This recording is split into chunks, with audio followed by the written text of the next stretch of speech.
I enjoy making the sounds for these things. Maybe it's a bit of a macabre career choice, but there's always a new way to make somebody die.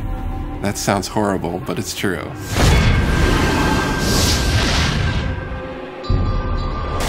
Hunted is about the sense of being lost in the world. Not like literally lost, where you need a map, but just lost in the way that you get overcome and you really believe that you're there. The goal for me is to try and get the player to be excited about what's around the corner. You know, what's happening next? What can I find? What's gonna make the hairs on the back of my neck tingle? You know, we talk about that a lot with the music.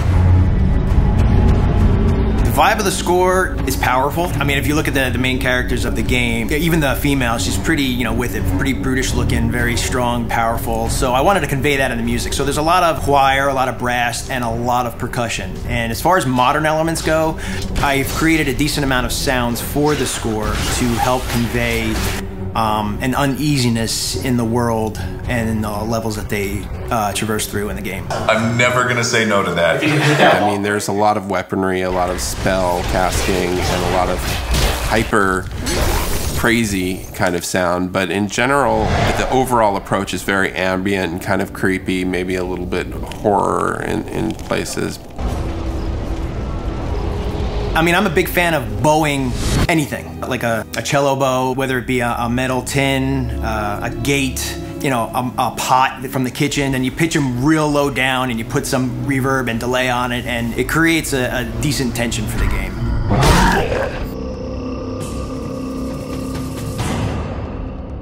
Every sound in the game is designed. There's nothing like a stock library sound in this game. So every single sound, even like the small impacts of the wood breaking as a body falls into it, it's, you know, a multi-layered sound of like crunchy stuff up top and then this stuff up here.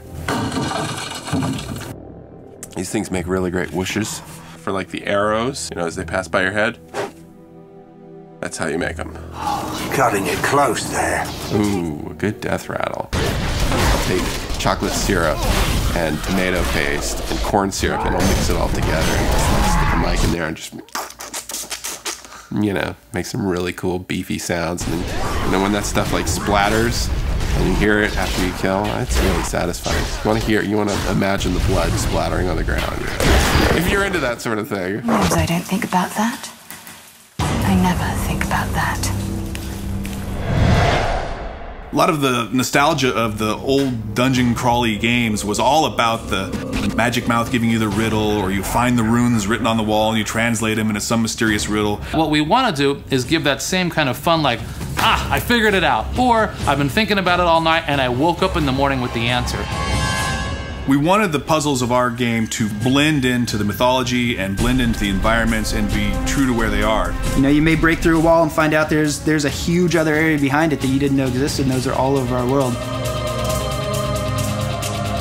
The sense of discovery and all of the emotions that walking down those dark corridors invoke is really, to me, sort of the essence of the foundation of what these games are built on. Because your responsibility is to give people what they're looking for, but once you've done that, and then you got to give them some things they didn't expect.